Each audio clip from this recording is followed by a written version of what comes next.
আসসালামু আলাইকুম রহমতুল্লাহি ওবরাকাত। প্রিয় ভাইরা,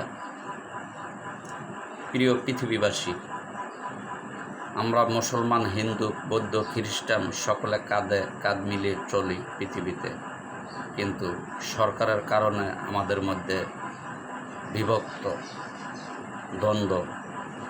এটা একমাত্র দেশ পরিচালনা করে যারা, তাদের কারণে হয় এগুলো। এছাড়া প্রত্যেকটি মানুষ কাঁধে কাঁধ মিলিয়ে চলে। এখন দেখেন, মুসলমানদেরকে বলতো জঙ্গি, কিন্তু এখন জঙ্গি কারা? পৃথিবীবাসী দেখেন আপনারা, এখন জঙ্গি হচ্ছে ইসরায়েল হচ্ছে বড় জঙ্গি। আর ইন্ডিয়ার যে সরকার, মোদি হচ্ছে বড় জঙ্গির গডফাদার হচ্ছে মোদি হচ্ছে জঙ্গির গডফাদার। আর গডফাদারের বাপ হচ্ছে নেতানিয়াহু।